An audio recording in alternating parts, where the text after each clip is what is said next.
Nous sommes encore jusqu'à demain dans le temps de Noël. C'est un temps de lumière, mais je trouve que cette année, cette lumière est aussi obscurcie par une forme de noirceur, pourrait-on dire. C'est un clair-obscur. Et en fait, quand on prend le temps de lire tous ces textes qui nous ont accompagnés depuis plusieurs semaines, on retrouve à la fois beaucoup de lumière, mais aussi de l'obscurité. Pour la crèche, par exemple, moi j'ai toujours à l'esprit la pauvre Marie-Joseph.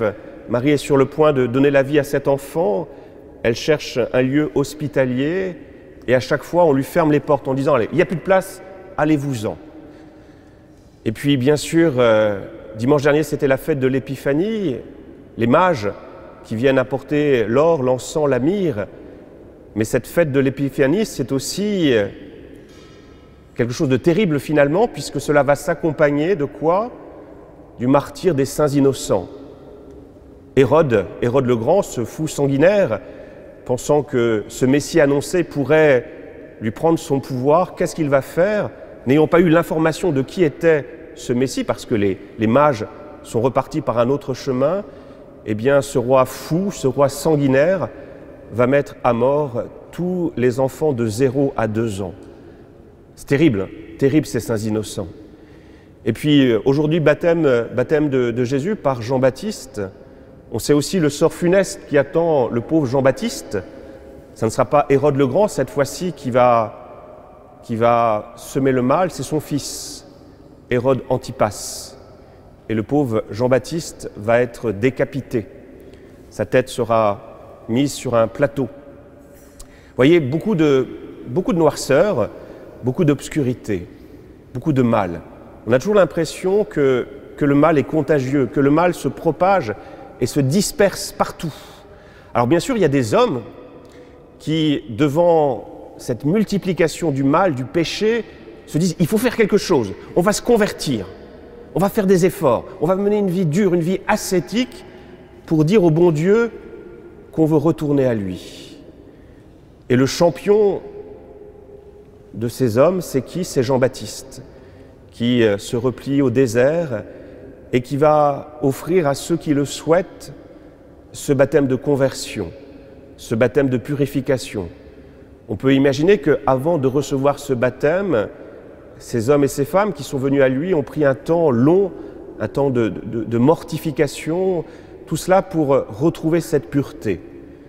Mais la grande difficulté avec ce bain de baptême que propose Jean le Baptiste, c'est que cette purification, elle n'est jamais définitive.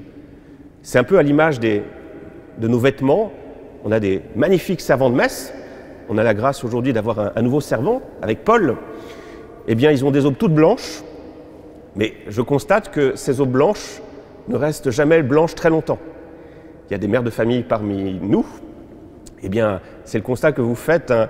La blancheur est vite souillée par la cochonnerie, par la saleté. Eh bien, c'est la même chose avec ce bain de purification qu'il faut sans cesse recommencer encore et encore et encore et encore. Tous ces rites de purification, tous ces sacrifices à renouveler encore et encore et encore. Dans le judaïsme, c'est omniprésent, ces rites de purification, parce que la souillure prend toujours le dessus. Alors comment faire? On sent qu'il y a vraiment quelque chose qui est cassé dans le cœur de l'homme et que voilà. Eh bien, ce sont tous ces efforts de l'homme vers Dieu qui sont sans arrêt voués à l'échec jusqu'à notre page d'évangile. Dans notre page d'évangile, il y a un autre mouvement qui se met en place. Ce n'est plus l'homme qui essaye de faire retour au Seigneur, c'est Dieu qui descend jusqu'à nous. Jésus, Fils de Dieu, qu'est-ce qu'il fait? Eh bien, il vient rejoindre la cohorte des pécheurs et il va recevoir ce baptême. Et au moment où ce baptême intervient, il y a Dieu qui se rend présent. Dieu qui se rend présent. Dans le judaïsme, il y a quelque chose de très intéressant, c'est qu'à partir du IVe siècle, on assiste à ce qu'on appelle la fin de la prophétie. Dieu semble s'être retiré de la création. Désormais, il n'agit plus qu'au travers des hommes, de manière beaucoup plus discrète. Donc on a vraiment l'impression que Dieu n'est plus là. Et là, qu'est-ce qui se passe au moment du baptême? Dieu qui s'était retiré depuis le IVe siècle, qui n'avait plus parlé, eh bien, s'exprime, se rend présent. Voyez, le sens capital de notre page d'évangile, c'est une transformation en profondeur de ce rite de purification proposé par Jean-Baptiste. C'est plus l'homme qui fait effort avec ce qu'il est, avec sa fragilité, de faire retour vers le bon Dieu, c'est Dieu qui vient jusqu'à nous pour nous purifier en profondeur, de manière beaucoup plus radicale. Ce que nous avons constaté, c'est qu'il y a quelque chose qui est cassé dans le cœur de l'homme. Eh bien, dans la foi chrétienne, Dieu nous dit, si vous comptez sur vos propres forces pour vous sauver, ça ne va pas marcher. Et je crois que, malheureusement, c'est ce message que notre société devrait entendre. Elle qui veut se sauver par ses propres forces, ça ne marche pas. Ça marche pas. Aussi, dans ce sacrement du baptême, Dieu nous dit, allez, si vous le voulez, si vous ouvrez votre cœur, je suis prêt à tout recommencer avec vous, à repartir de zéro. Et c'est pour ça que Jésus s'est fait petit bébé. Pourquoi s'est fait-il petit bébé? Non pas pour nous émouvoir avec un petit bébé joufflu, c'est pas ça du tout. C'est pour recommencer à partir de zéro, à partir du commencement. Et même avant ce commencement, il y a qui? Il y a la Vierge Marie, il y a l'Annonciation. Non pas la désobéissance d'Ève et d'Adam, mais le oui de Marie, la confiance de Marie, le fiat de Marie. Oui, je te fais confiance. Vous voyez, la foi chrétienne nous propose de repartir à zéro en suivant non pas le chemin d'Adam et Ève, qui est un chemin de perdition, mais en suivant le chemin de Marie, le chemin de Jésus. Et voyez donc Jésus qui descend dans ces eaux du Jourdain. Il y a quelque chose d'intéressant d'un point de vue géographique. Vous savez que le Jourdain, c'est l'un des points les plus bas de toute la Terre. On est 430 mètres en dessous du niveau de la mer. C'est symbolique pour moi. Vous voyez, recommencer, récapituler par la racine, par le oui de Marie, par la confiance, par ce Dieu qui vient jusqu'à nous pour nous transformer. Vous voyez, c'est ça le sacrement du baptême. Le grand péché, quel est-il le grand péché? C'est l'orgueil. L'orgueil d'Hérode le Grand, la violence, la volonté d'occuper toute la place. Eh bien, pour le sacrement du baptême, dans cette page d'évangile, Jésus, Fils de Dieu, qu'est-ce qu'il fait? Il prend la dernière place. Il attend que tout le monde soit baptisé, et puis de manière anonyme, il prend sa place dans cette cohorte de pécheurs. Lui qui n'a jamais rien fait, il est là. Et puis il va commencer par être le disciple d'un autre. C'est quand même étonnant, hein? Quand Jésus se fait connaître, il se présente d'abord comme le disciple de Jean-Baptiste. Vous voyez, on voit déjà à l'œuvre cette puissance de guérison. Il vient laver cette eau boueuse à l'image de notre péché. Moi, il y a 2 ans, j'ai eu la grâce de me rendre au Jourdain, de vivre une célébration de messe sur ce lieu où Jésus a été baptisé. Et ce qui m'a toujours frappé, c'est de voir que vraiment, il faut beaucoup de foi pour descendre dans ces eaux du Jourdain à cet endroit-là, parce qu'elles sont vraiment dégoûtantes. Elles sont saumâtres. Eh bien, c'est à l'image, voilà, cette eau du péché, cette eau souillée, Jésus descend dedans, traverse ces eaux du péché. Mais on se rend bien compte que ça ne suffit pas. Certes, nous devons être guéris du péché, mais nous devons aussi être guéris de quoi? Des conséquences du péché.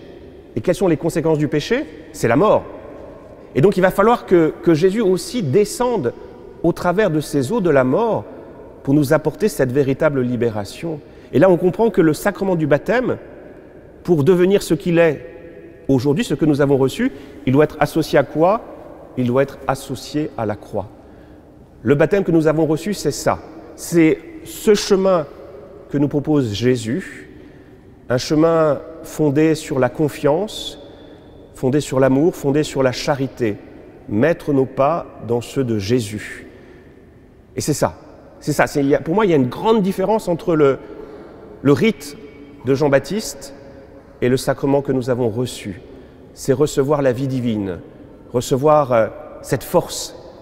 Et bien sûr, ce que nous propose le Seigneur, c'est à nous de l'accepter. Cette vie divine, eh bien, elle dépend du oui que nous allons dire.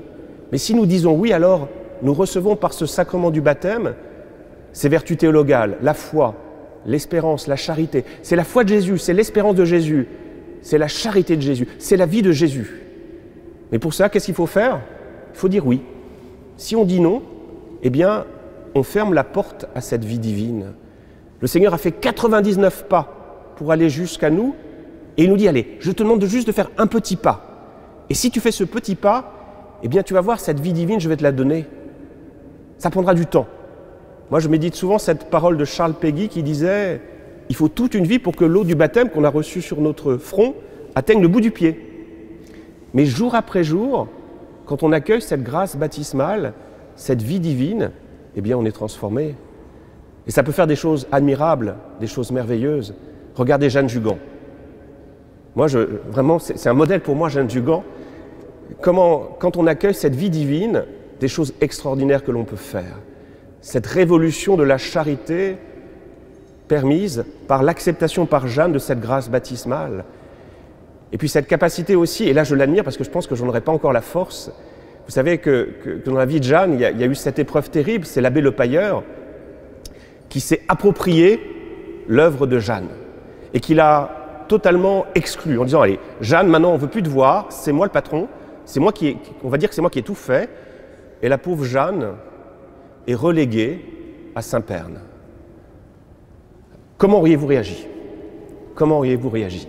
Un jour, l'abbé Le Pailleur vient à Saint-Pern, parce que c'est là où il y a le noviciat, et il croise Jeanne. Jeanne se tourne vers l'abbé Le Pailleur et lui dit « Monsieur l'abbé, vous m'avez volé mon œuvre, mais sachez que je vous la donne avec cœur. Cette œuvre, c'est maintenant la vôtre. » Vous voyez, cette parole toute simple de Jeanne Jugan, où il n'y a pas de colère, il n'y a pas de ressentiment, il n'y a pas de haine, eh bien, quand on accueille cette grâce baptismale, on obtient cette capacité à aimer jusque-là. Moi, ça me bouleverse. Je me rends compte que j'ai encore du travail pour ouvrir mon cœur, pour le dilater, pour recevoir cette vie divine. Et puis quand on reçoit cette vie divine, comme je dis, on fait des choses extraordinaires. On redevient missionnaire. Sur notre paroisse, on a deux figures qui nous accompagnent. Jeanne Jugan, figure de charité, mais aussi Saint Colomban, grand missionnaire. Dès lors qu'on accueille dans notre cœur cette grâce baptismale, eh bien cette grâce est capable de traverser tous les péchés, est capable de traverser la mort. Et moi je crois que plus que jamais, dans ces temps que nous traversons, et je le dis tous les dimanches, on a besoin de cette grâce des baptisés. On a besoin de vous tous, de nous tous, de tous les baptisés. Parce qu'avec cette grâce que nous avons reçue, c'est Jésus qui s'est donné à nous, qui nous a donné sa force, qui nous a donné son humilité, sa charité. Et pour cela, qu'est-ce qu'il faut faire? Il faut faire ce pas, un pas. Lui en a fait 99 et il nous pose cette question. Est-ce que tu vas être capable de faire ce petit pas?